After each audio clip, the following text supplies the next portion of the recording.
Timur اسحاق بابا کی خیریت دریافت کرنے کے لیے جب کمرے میں داخل ہوا اور انہیں نیچے فرش پر بے ہوش پڑا دیکھ کر وہ ہڑبڑا گیا، جلدی سے بھاگ کر گیا اور ڈرائیور کو بلا لایا۔ پھر دونوں نے مل کر اسحاق بابا کو گاڑی میں ڈالا اور ہاسپٹل کی طرف روانہ ہو گئے۔ ادھر ماسی رحمتہ کا گھر والا جو مولوی عبدالکریم کو بلانے گیا تھا، وہ اچانک بے ہوش ہو کر زمین پر گر پڑا اور اس کے منہ سے عجیب عجیب آوازیں نکلنا شروع ہو گئیں۔ محلہ کے چند لوگوں نے اسے پہچان لیا اور اٹھا کر اسے گھر لے آئے۔ ماسی رحمتہ نے جب اسے اس حالت میں دیکھا تو چیخنا شروع کر دیا۔ وہ پہلے ہی اپنے بیٹے مزمل کی وجہ سے پریشان تھیں اور اب شوہر کی حالت نے انہیں مزید گھبرا دیا تھا۔ انہوں نے محلہ کے چند لوگوں کو قاری عبدالکریم کے پاس بھیجا۔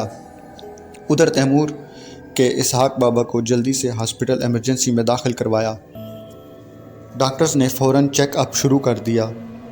سر پر چوٹ آنے کی وجہ سے ڈاکٹرز نے تیمور کو اسحاق بابا کا سی ٹی اسکین کروانے کا کہا تو تیمور نے اسٹرکچر فوراً سٹی اسکین روم کی طرف موڑ دیا اور فیس جمع کروانے کاؤنٹر پر چلا گیا۔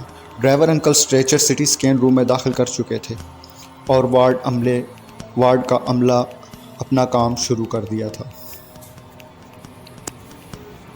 ادھر مولوی عبدالکریم مسجد سے اپنے گھر کی طرف جا رہے تھے کہ تبھی لوگوں نے انہیں ماسی رحمتہ کے بیٹے اور شوہر کی حالت کے بارے میں بتایا، جسے سن کر قاری صاحب بہت متفکر ہوئے اور ان سبھی لوگوں کے ساتھ ماسی رحمتہ کے گھر کی طرف تیزی سے چلنے لگے۔ تبھی مزمل نے آنکھیں کھول کر زور زور سے ہنسنا شروع کر دیا اور پھر وہ گونجدار آواز میں خوفناک لہجے کے اندر کہنے لگا، آجا قاری آجا، جلدی سے اپنی موت کے پاس آجا۔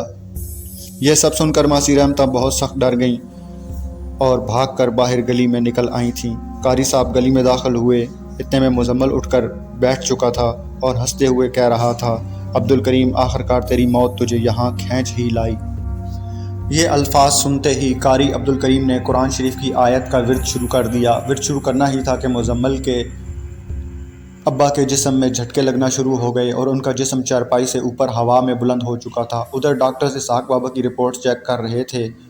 رپورٹس تو نارمل ہیں مسٹر تیمور، خطرے والی کوئی بات نہیں ہے، انہیں کچھ دیر میں ہوش بھی آ جائے گا، ایک ڈاکٹر نے تیمور سے کہا۔ تیمور جو کہ گہری سوچوں میں گم تھا کہ آخر بابا کو کیا ہو گیا ہے، بابا یوں اچانک چارپائی سے کیسے گر پڑے، اسے اس وقت ان کے پاس ہونا چاہیے تھا۔ وہ خود کو کوسنے لگا، ہم نے ان کا فرسٹ ٹریٹمنٹ کر دیا ہے اور ضروری میڈیسن بھی دے دی ہیں، آپ ان کے پاس ہی رہیے گا، انہیں جیسے ہی ہوش آئے ہمیں فوراً اطلاع کیجیے گا، ڈاکٹر شہاب نے تیمور کو بریف کرتے ہوئے کہا اور تیمور نے ہاں میں سر ہلا دیا۔ ایک زوردار آواز کے ساتھ ماسی رحمتہ کے گھر والے کا جسم چارپائی پہ جا گرا۔ ماسی رحمتہ زور سے چلائی، ہائے میرا میاں دل کا مریض ہے، وہ مر جائے گا، خدا کے لیے میرے میاں کو بچا لو۔ لیکن خوف اور دہشت کی وجہ سے کسی میں آگے جانے کی ہمت نہیں تھی۔ تبھی مزمل زور سے چلایا، یہ پڑھنا بند کر دے نہیں تو یہ مرے گا اور اس کے بعد تو بھی مرے گا، ایک ایک کر کے تم سب مرو گے، یہ گاؤں میرے دیوی دیوتاؤں کی بھینٹ چڑھے گا، جہاں کوئی زندہ نہیں رہے گا، میں اس گاؤں کو شمشان بنا دوں گا۔ کئی لوگ یہ سنتے ہی وہاں سے بھاگ گئے اور تشویش کی ایک لہر قاری عبدالکریم کے چہرے پر دوڑ گئی۔